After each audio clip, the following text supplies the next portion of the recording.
ಕಾರ್ಯಕ್ರಮವಾಗಿ ಯತ್ನಾಳ್ ಕಾರ್ಯಕ್ರಮ ಅನ್ನೋ ರೀತಿ ಪ್ರಾಜೆಕ್ಟ್ ಆಯ್ತು ಸರ್. ಏನ್ರಿ ಮೊನ್ನೆ ಸಿಎಂ ಅವ್ರು ಬಂದಾಗ ನೋಡಿ, ಅವರು is a CT M L A ಇದ್ದಾಗ ಬಂದಾಗ ಯತ್ನಾಳ್ ಕಾರ್ಯಕ್ರಮ ಏನಾಗ್ತದೆ? ಆ ಥರ ಪ್ರಾಜೆಕ್ಟ್ ಆಯ್ತು. ಯಾರು ಪ್ರಾಜೆಕ್ಟ್ ಯಾರು ಮಾಡ್ಕೊಂಡು ನೀವು ಮಾಡ್ಕೊಂಡ್ರಿ? ಅವ್ರಿಗೆ ಜಾಸ್ತಿ ಸ್ಥಳೀಯ ಶಾಸಕ ಅಂದಮೇಲೆ ಅದಕ್ಕೇನು ಭಾಳ ಕೊಡ್ಬೇಕಾದ ಅವಶ್ಯಕತೆ ಇಲ್ಲ. ಏನು ಯತ್ನಾಳ್ ನಮ್ಮ ಪಕ್ಷಕ್ಕೆ ನಾವು ಬರ್ಲಕ್ಕೆ ಹೇಳ್ತಾ ಇಲ್ಲ, ಬಂದರೂ ನಾವು ತಗೊಳ್ಳೋದಿಲ್ಲ. ನಿಮ್ಮ ಮೊದಲೇ ಹೇಳ್ಬಿಟ್ಟಿದ್ದೀನಿ, ಕ್ಲಾರಿಫೈ ಮಾಡಿದ್ದೀವಿ. ಹಿ ಈಸ್ ನಾಟ್ ವೆಲ್ಕಮ್ ನಮ್ಮ ಪಕ್ಷಕ್ಕೆ. ಅವ್ರಿಗೆ ಯಾವ ಕಾಲಕ್ಕೂ ನಾವು ಸೇರಿಸ್ಕೊಳ್ಳ. ಮನೆಯದ್ದು ಅವ್ರೇನು ಸೇರ್ತೀವಿ, ನಾಳೆಗೆ ನೀವು ಇದನ್ನ ಹೋಗಿ ಹೇಳ್ತೀರಿ ಮತ್ತು ನಾವು ನಾಯಲ್ಲಿ ಸೇರಾಕತ್ತೀನಿ ಅಂತ ಅವ್ರು ಹೇಳ್ತಾರೆ. ಅದಕ್ಕೆ ಹೇಳ್ತೀನಿ, ಅದು ನಾನೇ ಹೇಳ್ತಾ ಇದ್ದೀನಿ. ಯಾಕಂದರೆ ಸ್ಥಳೀಯ ಶಾಸಕ ಅಂದಮೇಲೆ ಒಂದು ಸ್ವಲ್ಪ ಇದು ಮಾಡ್ತಿರ್ತಾರೆ. ಅದೊಂದು ಘನತೆ ಇದಕ್ಕಂತ ಸಂಬಂಧ.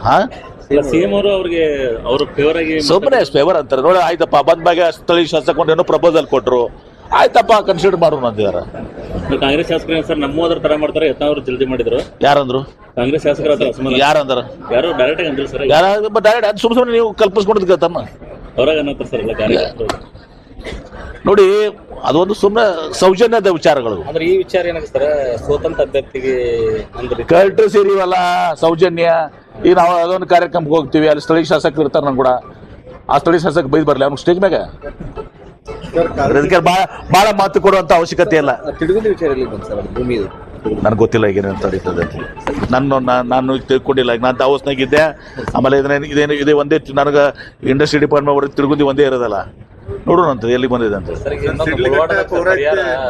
ಇನ್ನೂರಿಗೆ ಸರಿಯಾಗಿ ಪರಿಹಾರ ಕೊಟ್ಟಿಲ್ಲ ಅಂತ ಕೊಡೋದ್ರಿಂದ ಅದು ನಮ್ಗೆ 2013 ಆಕ್ಟ್ ಪ್ರಕಾರ ಪರಿಹಾರ ಕೊಡಿ ಅಂತೇಳಿ ನಿಮ್ಮ ಮನೆ ಡಿಸಾಪ್ಸ್ ನೋಡ್ತೀವಿ.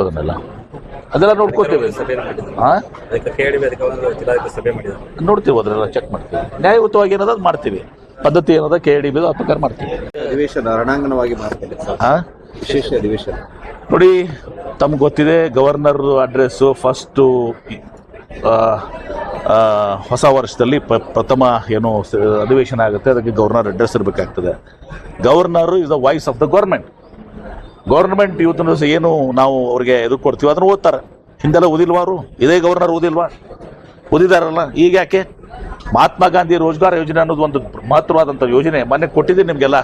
ಹಳೇದೇನಿತ್ತು ಹೊಸದೇನಿತ್ತು ನನಗೆ ಬಿಡಿಬಿಡಿಗೆ ಕೊಟ್ಟಿದ್ದೆ ನಿಮಗೆ. ಸುಮ್ಮನೆ ಹೇಳಿಕೆ ಕೊಡುವಂಥದ್ದಲ್ಲ. ನಿಮಗೆ ಮೊದಲೇನಿತ್ತು ಈಗೇನಿತ್ತು ಅಂತ ಅನ್ನೋದು ನಿಮ್ಗೆ ನೋಟೇ ಕೊಟ್ಟಿದ್ದೀನಲ್ಲ. ನಿಮ್ಗೆ ನೋಟು ಕನ್ನಡದಲ್ಲಿ ಕೊಟ್ಟಿದ್ದೀನಿ, ಇಂಗ್ಲೀಷ್ನಲ್ಲಿ ಕೊಟ್ಟಿದ್ದೀನಿ. ಯಾವ ರೀತಿ ಇವತ್ತು ದಿವಸ ವ್ಯತ್ಯಾಸ ಆಗ್ತದೆ ಅಂಥೇಳಿ. ಹೀಗಿದ್ದಾಗ ಇದನ್ನು ನಾವು ತಿರಸ್ಕಾರ ಮಾಡಿ ಇವತ್ತು ನಮಗೆ ಇಲ್ಲಿ ಮತ್ತೆ ಪುನರ್ ಸ್ಥಾಪಿಸಬೇಕಾದ್ರೆ ಮಹಾತ್ಮ ಗಾಂಧಿ ರೋಜ್ಗಾರ್ ಅನ್ನೋದು ಜನರ ಹಕ್ಕು. ಇವತ್ತು ದಿವಸ ಇಲ್ಲಿ ಸ್ಥಳೀಯವಾಗಿ ಉದ್ಯೋಗ ಸಿಗಬೇಕಾಗಿದ್ದು ಪ್ರತಿಯೊಬ್ಬರ ಹಕ್ಕು. ಆ ಹಕ್ಕನ್ನು ಕಸ್ಕೊಂಡಿದ್ದಾರೆ. ಅದರ ಬಗ್ಗೆ ನಾವು ಇದು ಮಾಡಬೇಕಾದ್ರೆ ಅದನ್ನು ಓದ್ ಮಾಡಿ ಹೇಳ್ಬೇಕಂದ್ರೆ ಗವರ್ನರ್ ಏನು ಅವ್ರಿಗೆ ಗವರ್ನರ್ಗೆ ಏನಾದ್ರು ಕೇಂದ್ರ ಸರ್ಕಾರ ಏಜೆಂಟ್ ಅವರು? Is independent. ರಾಜ್ಯದ ಇದನ್ನು ಓದಬೇಕಾಗಿತ್ತು. ಅಂದ್ರೆ ಏನು ತೋರಿಸ್ತದೆ ಇದು? ಗವರ್ನರ್ ಓದಂಗಿಲ್ಲ ಅಂತಂದ್ರೆ ಕೇಂದ್ರ ಸರ್ಕಾರ ಕೈಗೊಂಬೆ ಅಂತ ತೋರಿಸ್ತಾರೆ. ತಾವೇ ಕುತ್ಕೊಂಡು ಗವರ್ನರ್ ಅವರು ಅದಕ್ಕೆ ನೀವು ಓದಬೇಕಾಗಿ ನಾನು ಗವರ್ನರ್ ಈ ಶುಡ್ ರೀಡ್ ಇಟ್, ಓದಬೇಕು. ಅದನ್ನ ಬಿಟ್ಕೊಂಡು ನಾವು ತಿರಸ್ಕಾರ ಮಾಡ್ತೀನಿ ಅಂದ್ರೆ and your governor is acting on central government. ಒಂದು ಪಾರ್ಟಿ ವಕ್ತಾರರಾಗಿ ಇವತ್ತು ನಡ್ಕೊಂಡಿದ್ದಾರೆ, ಏಜೆಂಟ್ ಆಗಿ ನಡ್ಕೊಂಡಿದ್ದಾರೆ. ಅದಾದ ನಂತರ ನಡೆದಂತ ಬೆಳವಣಿಗೆ ಸರ್, ಶರ್ಟೇ ಹರಿದೋಯ್ತು. ಇದೆಲ್ಲ ತಪ್ಪುಗಳಿದೆಲ್ಲೂ ಕೂಡ. ಅದಕ್ಕೆ ಕಾರಣ ಯಾರು? ಗವರ್ನರ್. ಗವರ್ನರ್ ಈ ರೀತಿ ಮಾಡಿದಾಗ ಅದೆಲ್ಲ ವಾತಾವರಣ ಸೃಷ್ಟಿಯಾಗಿದೆ ಅಲ್ಲಿ. ಪಾಪ ಹರಿಪ್ರಸಾದ್ ಅವರು ಬಟ್ಟೆ ಎಲ್ಲ ಕೇರಿಸಿ ಹಚ್ಕೊಂಥದ್ದು. ಈ ವಾತಾವರಣ ಸೃಷ್ಟಿ ಮಾಡಕ್ಕೆ ಇದೆಲ್ಲ ಆಗ್ಲಿಕ್ಕೆ ಕಾರಣ ಗವರ್ನರ್. ಇಲ್ಲಿಗೆ ಬರಲೇಬಾರ್ದಾಗಿತ್ತು. ಬಂದ್ರೆ ಯಾಕೆ? ಬಂದಿಲ್ಲ, ಓದಂಗಿಲ್ಲ ಇದು ಮಾಡ್ತಾ ಇದ್ದು. ಸರಿ, ಇನ್ನೊಂದು ನಾಳೆ ಗಣರಾಜ್ಯೋತ್ಸವ ಭಾಷಣ ಮಾಡಲ್ಲ ಅನ್ನುವಂಥ ಸಂದೇಶವನ್ನು ರಾಜ್ಯ ಸರ್ಕಾರ ಅದೇ ಮತ್ತೆ ಪದೇ 2ನೇ ಸಲ ಪ್ರೂವ್ ಮಾಡ್ತಾ ಇದಾರೆ. ಅವ್ರು 1ನೇ ಸಲ ಮನೆ ಪ್ರೂವ್ ಮಾಡಿದಾರೆ I am the BJP agent ಅಂತ. 2ನೇ ಸಲ ಮತ್ತೆ ಪ್ರೂವ್ ಮಾಡ್ತಾ ಇದ್ದಾರೆ ಈಸ್ ಅ ಬಿಜೆಪಿ ಏಜೆಂಟ್ ಅಂತೇಳಿ. And governor is a BJP agent. ಸಂಘರ್ಷಕ್ಕೆ ದಾರಿ ಮಾಡಿ ಕೊಡುತ್ತಾನೆ ಸರ್. ಸಂಘರ್ಷ ಆಗ್ತದೆ. ರಾಜ್ಯಪಾಲ ಹೊಸ ಸರ್ಕಾರ ಆಗ್ಲಿ ಏನಾಗ್ತದೆ? ಮತ್ತೆ ಅನಿವಾರ್ಯ ಇದೆ. ಯಾರು ಮಾಡಿಕೊಟ್ಟಿದ್ದಾರೆ ಅದನ್ನು? ಸಂಘರ್ಷ ಮಾಡ್ತಾ ಇರುವಂಥದ್ದು ರಾಜ್ಯಪಾಲರು. ತಮಿಳುನಾಡಲ್ಲಿ ಇದೇ ತರ ಮಾಡ್ತಾ ಇದ್ದಾರೆ. ಎಲ್ಲೆಲ್ಲಿ ಕಾಂಗ್ರೆಸ್ ಸರ್ಕಾರಗಳಿದಾವೆ ಇದೇ ತರ ಮಾಡ್ತಾ ಇದ್ದಾರೆ. ತಮಿಳುನಾಡದಲ್ಲೂ ಇದೇ ತರ ಆಗಿದೆ. ಮತ್ತೆ governor is a BJP agent. ಮುಕ್ತವಾಗಿ ಹೇಳ್ತೀನಿ. ಅಂದ್ರೆ ಕಾಂಗ್ರೆಸ್ ಸರ್ಕಾರ ಇರುವ ರಾಜ್ಯಗಳಲ್ಲಿ ಸರ್ಕಾರ ಸರಿಯಾಗಿ ನಡಿಬಾರ್ದು ಇದನ್ನ ಅಲ್ಲ ಅಂದ್ರೆ ಕೇಂದ್ರ ಸರ್ಕಾರದ ವಿರೋಧ ನಾವು ಏನು ವ್ಯಕ್ತಪಡಿಸಬಾರ್ದು. ನಾವು ಕೇಂದ್ರ ಅವ್ರ ತರ ಗವರ್ನರ್ ತರ ನಾವು ಕಾಂಗ್ರೆಸ್ ಸರ್ಕಾರ ಬಿಜೆಪಿ ಏಜೆಂಟ್ ಆಗಿರ್ಬೇಕು. ಸರ್ ಬೆಳಗಾವಿ ಜಾಗತಿಕ ಏನು ಒಂದು ಶೃಂಗಸಭೆ ಇರ್ತದೆ, ವರ್ಲ್ಡ್ ಎಕನಾಮಿಕ್ ಫೋರಮ್ಮು. ಅಲ್ಲಿ ಪ್ರಮುಖವಾಗಿ ಆರ್ಥಿಕ ನೀತಿಗಳ ಬಗ್ಗೆ, ಯಾಕಂದ್ರೆ ವರ್ಲ್ಡ್ ಎಕನಾಮಿಕ್ ಫೋರಮ್ಮು ಅಲ್ಲಿ ಯಾವ ರೀತಿ ಜಾಗತಿಕನ ಎಲ್ಲ ಪೊಲಿಟಿಕಲ್ ಲೀಡರ್ಸು ಆಮೇಲೆ ಬಿಸ್ನೆಸ್ ಲೀಡರ್ಸು ಎಲ್ಲರೂ ಕೂಡಿ ಇವತ್ತು ವಿವಿಧ ತಂತ್ರಜ್ಞಾನದ ಲೀಡರ್ಸು ಕೂಡ ಕೂಡ್ತಾರೆ. ಈ ಸಲ AI ಭಾಳ ಜಾಸ್ತಿ ಇದು ಬಂದಿತ್ತು.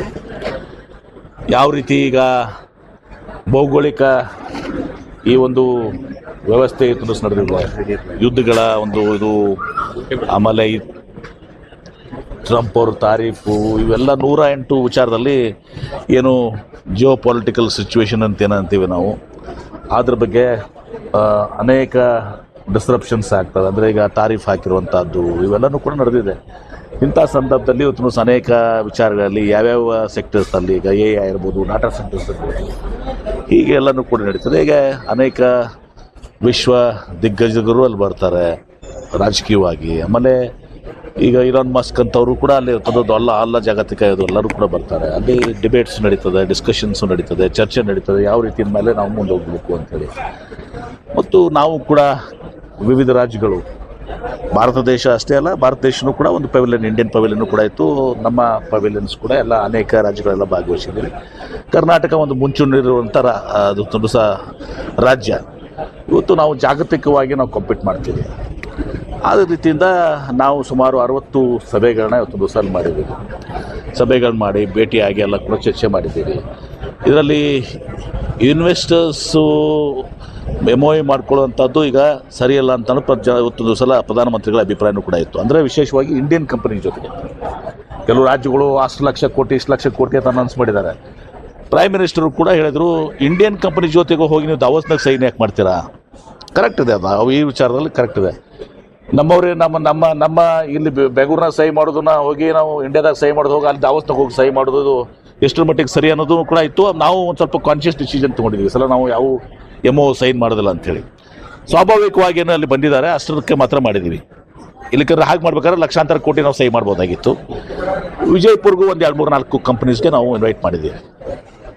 ಕೋಕೋ ಕೋಲಾಗೆ ಇನ್ವೈಟ್ ಮಾಡಿದ್ದೀವಿ, ಇನ್ನೂ 2-3 ಕಂಪ್ನೀಸ್ಗೆ ಇನ್ವೈಟ್ ಮಾಡಿದ್ದೀವಿ, ಆಮೇಲೆ ಬ್ಯಾಟ್ರಿ ಕಂಪ್ನೀಸ್ಗೆ ಇನ್ವೈಟ್ ಮಾಡಿದ್ದೀವಿ.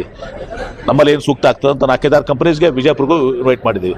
ಇನ್ವೈಟ್ ಮಾಡಿದ ತಕ್ಷಣ ಅವ್ರು ಬರೋದಿಲ್ಲ, ಬಂದಮೇಲೆ ಅವ್ರು ಡಿಸ್ಕಷನ್ ಮಾಡ್ತಾರೆ, ಬಂದು ಜಾಗ ನೋಡ್ತಾರೆ, ಆಮೇಲೆ ವಾತಾವರಣ ನೋಡ್ತಾರೆ, ಇನ್ಸೆಂಟಿವ್ಸ್ ನಾವು ಏನು ಕೊಡ್ತೀವಿ ಅವ್ರಿಗೆ ಅದನ್ನು ರಿಯಾಯಿತಿಗಳನ್ನ ನೋಡ್ತಾರೆ. ಇದೆಲ್ಲ ನೋಡಿ ಇವತ್ತು ದಿವಸ ಆಗ್ತದೆ. ನಮ್ಮ ಪ್ರಯತ್ನ ನಿರಂತರವಾಗಿದೆ. ಇದು ಇಂಡಸ್ಟ್ರೀಸ್ ಅಷ್ಟು ಈಸಿ ಇಲ್ಲ. ಎಲ್ಲ ಇವತ್ತು ದಿವಸ ನಾವು ವಿಜಯಪುರ ತರಬೇಕಂದ್ರೆ ಈಗ ನಾನು ಕಳೆದ 2 ವರ್ಷದಿಂದ ಗುಡ್ಡಾಡತಕ್ಕಂತಾಗ ಒಂದು 7-8 ಕಂಪ್ನಿ ನಾವು ಕಾನ್ಸಂಟ್ರೇಟ್ ಮಾಡ್ಬಿಟ್ಟು ಗುಡ್ಡಾಡ್ತಿದ್ದೀವಿ. ಅದೇ ಒಂದು 2-3 ಈಗ ಮಟೀರಿಯಲೈಸ್ ಆಗ್ತಾ ಇದಾವೆ. ಹೀಗಾಗಿ ಇಟ್ಸ್ ಅ ಲಾಂಗ್ ಟರ್ಮ್. ಇದು ಅಷ್ಟು ಸರಳವಾಗಿಯೂ ಕೂಡ ಇಲ್ಲ. ಒಟ್ಟಾರೆ ನನ್ನ ಉದ್ದೇಶ ಏನಿದೆ ಅಂದರೆ, ಇವತ್ತು ಹೆಂಗೆ ನಾನು ಪದೇ ಹೇಳ್ತೀನಿ, ಹೆಂಗೆ ಶರದ್ ಪವಾರ್ ಅವರು ಬಾರಾಮತಿ ಇದು ಆಯಿತು, ಆಗಿನ ಕಾಲ ಬೇರೆ ಇತ್ತು. ಈಗ ಭಾಳ ಸ್ಟಿಫ್ ಕಾಂಪಿಟೇಷನ್ ಇದೆ. ನೀವು ಇನ್ಸೆಂಟಿವ್ 30% ಕೊಡ್ತೀವಿ, ಇನ್ನೊಬ್ಬರು ರಾಜ್ಯ 40% ಕೊಡ್ತೀವಿ ಅಂತಾರೆ. ನಾವು ಇವತ್ತು ದಿವಸ ಒಂದು ಕೋಟಿ ರೂಪಾಯಿ ಒಂದು ಎಕರೆ ನಾವು ಕೊಡ್ತೀವಿ, ಒಬ್ಬರು ಫ್ರೀಯಾಗಿ ಕೊಡ್ತೀವಿ ಅಂತಾರೆ. ಈಗೆಲ್ಲನೂ ಕೂಡ ಭಾಳಷ್ಟು ಇದು ಇದೆ. ಅದಾಗಿನೂ ಕೂಡ ಒಂದು 5-6 ಇಂಡಸ್ಟ್ರೀಸ್ ನಮಗೆ ಡಾವೋಸ್ನಲ್ಲಿ ಒಂದು 60 ಕಂಪ್ನಿಯಲ್ಲಿ ಒಂದು 5-6 ಇಂಡಸ್ಟ್ರೀಸ್ಗೆ ನಾವು ವಿಜಯಪುರ್ಗೆ ಇನ್ವೈಟ್ ಮಾಡಿದ್ದೀವಿ. ಸಕಾರಾತ್ಮಕವಾಗಿದ್ದಾರೆ. ಮುಂದೆ ಅದನ್ನು ಹೆಂಗೆ ಪ್ರೊಸೀಡ್ ಮುಂದೆ ಗೊತ್ತಾಗ್ತದೆ.